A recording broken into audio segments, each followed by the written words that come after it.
Hii ni Kivu News Today TV. Unaweza kutufuata kwenye baadhi ya mitandao ya kijamii mkiwemo YouTube, Facebook, Instagram na X, pia kwenye internet www.kivunewstoday.com.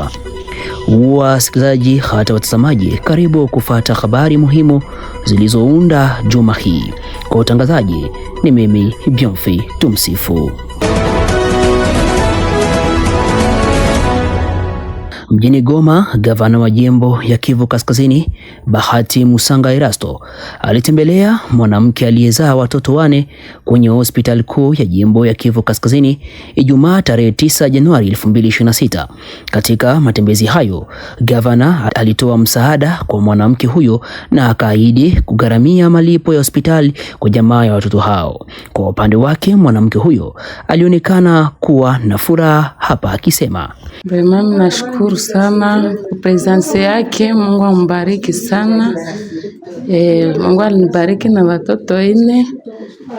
Watoto 4 niko nao, sina kwa kuwalelea. Sina kazi, bwana hana kazi. Ya vile. Gouverneur amebarasure ki batalipa facture kutoka hapa. Ndiye amejirasire kama atalipa facture. Merci sana, Mungu ambariki, tunashukuru sana. Amefanya geste, amenipa envelope. Nashukuru sana, Mungu ambariki. Raia wa kata la Kivero katika manispa ya Goma huadhirishwa na uboreshaji wa usalama wenye kudumu ulioletwa na uongozi wa AFC M23. Walina hivyo katika mkutano wa hadharani ulioendeshwa na timu ya jimbo inayohusika na uhamasishaji na kuhimiza umoja katikati ya wakaaji jimboni Kivu Kaskazini hii Jumamosi tarehe 10 Januari 2026 katika kata hiyo ya Goma. Haya mitingi ilikuwa nzuri sana. Wameongelea habari karibuni 3. Wamesema juu ya mambo ya usalama, na hiyo mambo ya usalama kweli imetugusa sote. Na ya pili, wamegusia kwa mambo ya watu kuweza kuwa na roho ya upendo na umoja, unite, nayo ni kitu ya maana juu ya maendeleo ya nchi. Na ya 3, wakagusia mambo ya tushikane, wa vijana wa umri ya miaka inaenea wakuja wasaidie jeshi letu kubwa la M23 ili kazi iendelee vizuri. Ndio usalama ipo, mambo iko mzuri sana. Watu wamelala, watu wanapumzika, haiko kama zamani.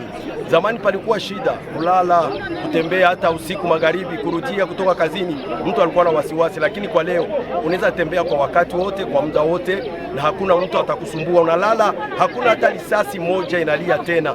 Na kwa hiyo mambo tunasema asante kwa M23 na AFC kwa kazi wako wanafanya juu ya usalama. Tunashukuru kwa viongozi wote, kwa gavana wetu, kwa maire de ville wetu, hata kwa chef de quartier na watu wote de base. Kwa yote wako wanatumika, tunasema courage na tuko nyuma yenu. Sisi kama wachungaji tutaendelea kuwaombea muendelee, hii amani ifike mpaka fasi yote ndani ya nchi ya Kongo. Kwa leo hali ya usalama iko kabisa mzuri zaidi ku niveau ya 90%. Tunalala vizuri, population hakuna tatizo, wanatembea 24/24 na wanaendelea kushukuru sana nguvu sana ambazo ARC iko nafanya ili kuleta usalama wa kudumu. Vraiment ni population ni shambra, population wanashukuru na walifete mwaka wa 2026 kwa furaha kubwa bila kutatizwa, bila kukuwa na shida yoyote kabisa. Tunashukuru sana chama chetu kwa ile kazi kuwa wanaendelea kufanya na nguvu zaidi.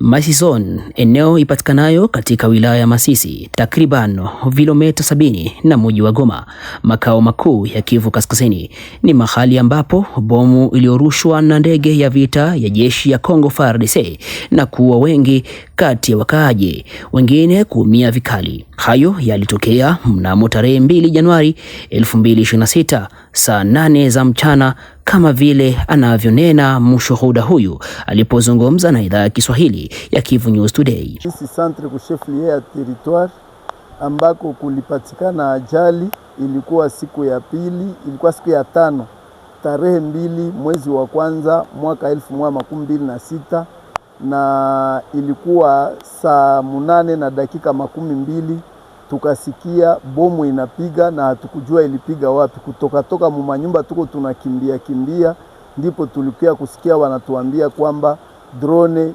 imebombardea hapa. Tukufika hapa tunakuya ona manyumba zilikwisha kubomoka, watu wamekufa, wengine wamelumia na manyumba zingine kubomoka.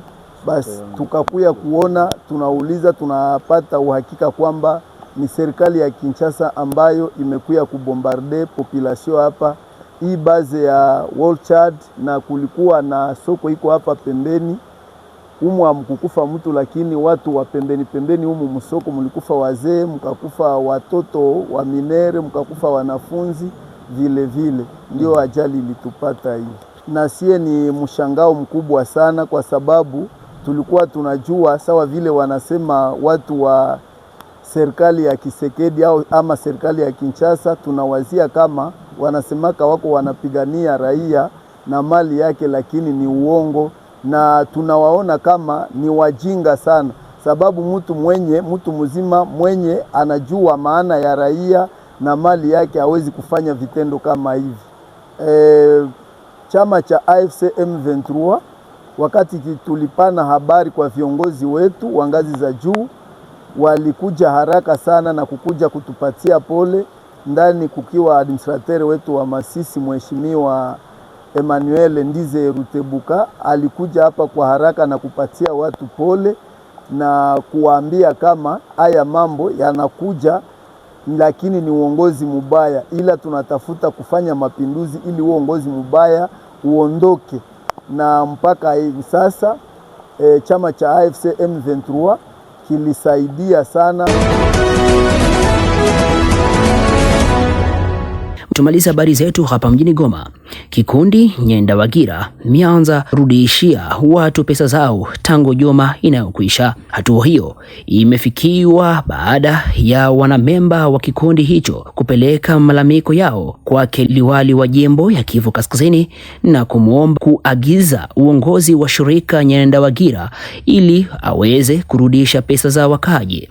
Raia hao wameonekana kuwa na furaha nyingi kuona tayari waanza pata pesa zao kama walivyoahidiwa naye liwali.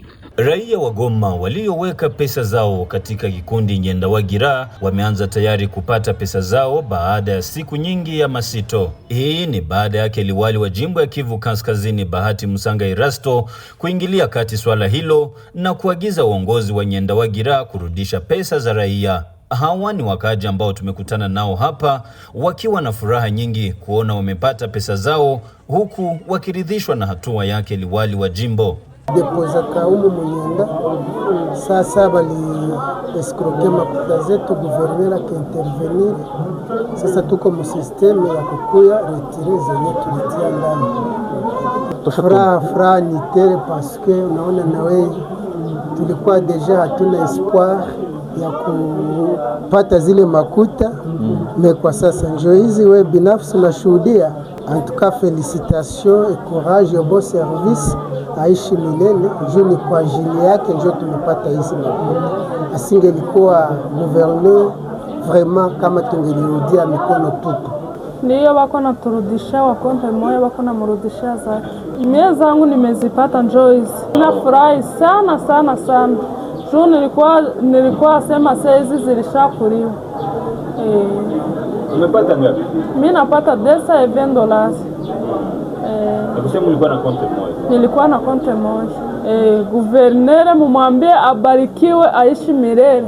Kwa juu sasa tuliendaka kwa guvernere, alituambiaka ginsi tutapata makuta.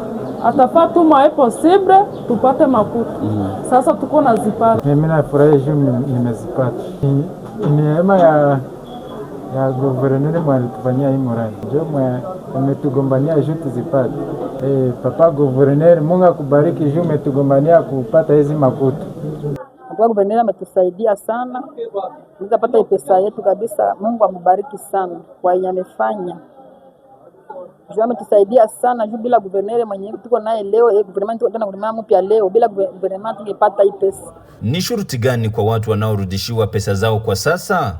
Joseph Banza ni mmoja wa watumikaji wa hapa kwenye Nyendawagira.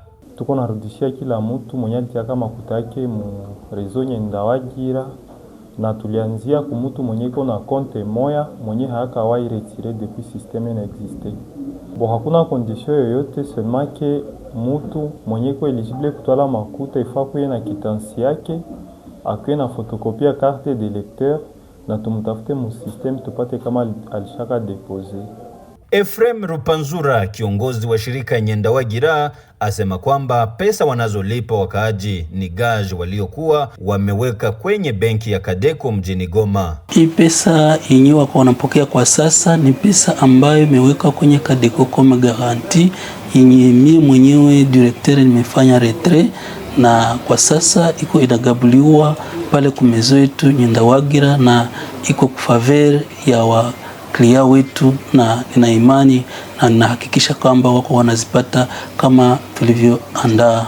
Ifahamike kwamba hatua ya kulipa pesa hizi imefikiwa baada yake liwali wa jimbo ya Kivu Kaskazini kupokea malalamiko ya wakaaji waliokuwa wameweka pesa zao kwenye shirika Nyendawagira, naye kaunda commission ya kufuatilia swala hilo.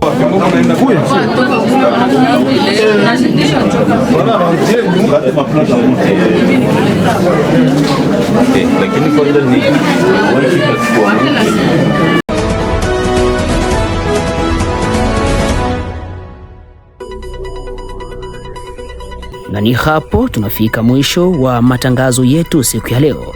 Msikilizaji hata mtazamaji, ni kualike kuungana nasi katika habari zetu kwenye YouTube, Facebook na X ukiandika Kivu News Today TV. Matangazo na habari zingine zaendelea kwenye tovuti yetu www.kivnewstoday.com. Tukutane katika siku zijazo.